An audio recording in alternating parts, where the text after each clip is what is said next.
Pull on the famous yellow kit, and you immediately inherit the expectations of a country where victory is the only acceptable outcome. But that expectation is colliding with a harsh reality. It has been over 2 decades since this team last lifted the World Cup. For most nations, reaching a quarterfinal is a point of pride. Here, exiting the tournament in the final 8 triggers intense domestic investigations and national mourning. The current squad, arriving in 2026, is competing against 31 other countries on the pitch, but they are also playing against the crushing weight of their own history. Look at the pattern in their recent World Cup exits. They push almost every asset forward, addicted to relentless attacking. That obsession creates an enormous structural problem. When an attack breaks down, massive, undefended gaps remain directly behind the forwards. Elite European squads have mapped this exact vulnerability. They absorb the initial Brazilian pressure, wait for the turnover, and immediately strike into those empty zones before the defense can recover. The very thing that made Brazilian football legendary, their absolute commitment to attacking flair, is the exact structural flaw keeping them away from the trophy. To fix a problem this deep, the Federation broke tradition and brought in Carlo Ancelotti. Ancelotti's strategy centers on game management, the tactical discipline to dictate the flow of a match rather than letting it devolve into a track meet. This pacing timeline chart illustrates his goal. Instead of the chaotic, erratic spikes of a team constantly rushing forward, Ancelotti wants to see a smooth wave.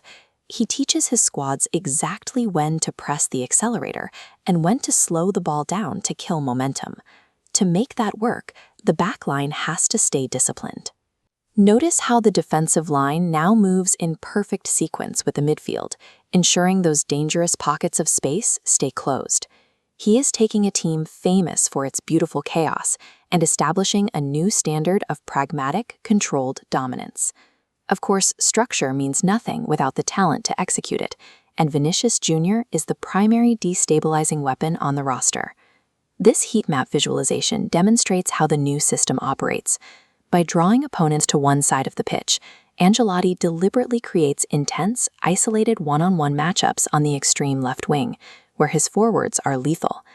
When defenses collapse to stop that threat, Rodrigo creates space through the middle, while Endrick provides the pure, next-generation finishing power inside the box. The strategy is highly calculated. Stretch the defense wide with raw speed, then use rapid combination passing to slice into the penalty area before the opponent can recover.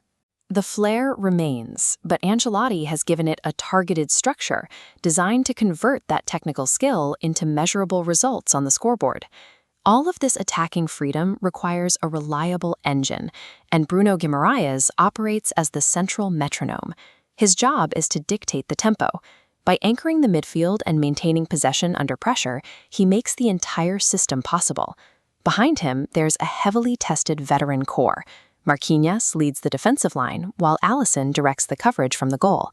When your defense and midfield rarely make mistakes, your forwards can take calculated risks without the constant fear of a devastating counterattack. Brazil's first real test of this new identity arrives immediately in Group C, facing off against Morocco, Haiti, and Scotland. Teams like Scotland and Haiti present distinct physical and organizational hurdles. They are built to sit deep, absorb pressure, and frustrate highly technical squads. These specific matchups offer a demanding laboratory for the manager to stress test his transition structures against opponents looking to exploit a single mistake. Escaping the group stage is largely expected.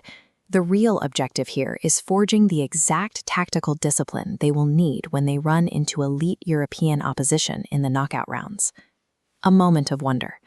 When this squad walks out onto the pitch, they carry the hopes of over 200 million people, demanding a 6th star on their crest. To deliver that, they are finally leaving behind the idea that raw, unorganized talent is enough to win modern tournaments. Instead, they are choosing to establish a system of ruthless control. By combining unmatched generational attackers with a pragmatic, tightly managed defensive substructure, they eliminate their most fatal historical weakness. If this modernization takes hold, Brazil will enter 2026 with the structural stability to finally test their talent against the world's most disciplined teams, and make a genuine play for the trophy.